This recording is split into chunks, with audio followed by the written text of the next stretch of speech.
Sa video na to, sisimulan natin ang isa sa pinaka-wild na biyahe patungo sa nakatagong yaman ng Zambales, ang Mapanwepe Lake. Pero bago yun, marami muna kaming pinagdaanan at tila hadlang papunta dun sa paroroonan namin. Dahil pagkatapos ng isang malakas na ulan ay bumiyahe kami papunta rito at hindi namin inaasahan na ganito yung daraanan. Kaya tara, samahan nyo kami sa biyahe na to. Alas 3 pasado ng madaling araw nung umalis kami sa amin sa Marikina. At halos 30 minutes lang yung biyahe namin ay nandito na kami sa Bulacan. Nagayos lang ng konting gamit dahil hindi balanse yung motor ng isa nating kasama. Akala nga namin ay magiging smooth lang yung biyahe namin dito. Pero nagkamali kami dahil pagdating namin dito sa Pampanga may bumungad na agad sa amin na baha. Nakakalungkot nga dahil wala kaming choice at sinugod to ng tropa at bigla siyang lumubog sa tubig na malalim at nabasa yung kanyang sapatos. At sobrang lungkot namin dahil lumubog siya ng ganong kalalim.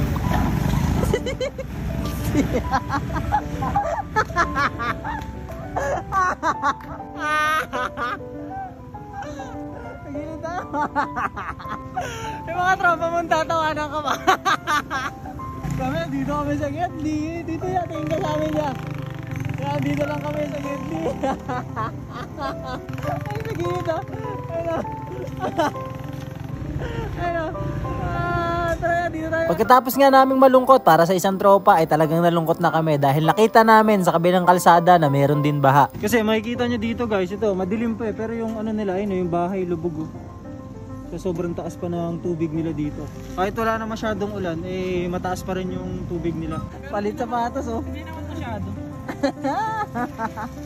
Naisip ko na kung ganito lang naman kababaw lahat ng dadaanan namin ay walang problema dahil kayang-kaya naman ng motor yan. As long as hindi abutin yung panggilid o yung airbox namin. Pero yung airbox ng MXI natin mataas naman to, yung sa kanila lang ang mababa. Pinaranas nga ulit sa amin yung maayos na kalsada pero maya-maya lang ay di namin nakakalain na makakaraan ulit kami dito sa may baha. Tapos ang masama pa nito, lubak-lubak pa. Mapapasabi ka na lang talaga ng aray ko. Dahil nga sa mga ghost bra, charot. Dahil nga sa mga baha na to ay inumaga na kami at nasayang lang yung biyahe namin ng madaling araw.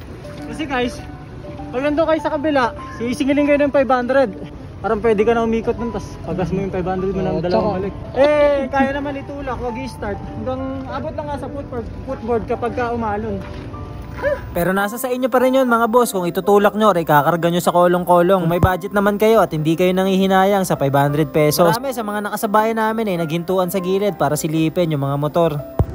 Guys, apat na ganito na ata yung dinadaanan namin simula dun sa may unahan dun. Tapos ito na daw yung last sa may Caltex. And dito parang kaya naman siya. Let's go, para sa Zambales. Kaya naman talaga tumawid kahit naka-start pa yung motor. Kaso nga lang yung mga malalaking truck na nakakasalubong natin, nagpuproduce talaga sila ng malalaking alon. Kaya kapag malalalim yung baha, mas okay na lang na itulak namin kaysa sakyan. Pero yung gantong baha, kaya naman talaga siya. Sadyang maingat lang tong nakagrabis namin nakasama. Ay, nakatawid na oh. Ayun oh, dala mo. Walang patay ng motor. Asa na yung grabis?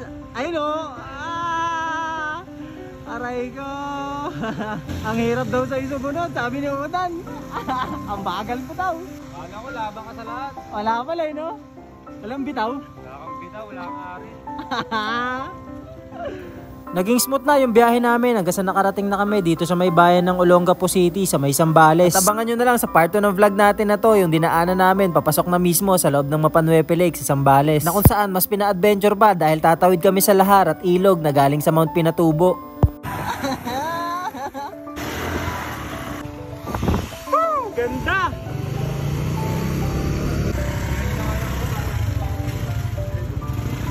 Mama! Maglakad ka na, maganda ka na, yeah! Ang sakit! Ang sakit! 1, 2, 3! Bang, bang, bang, bang!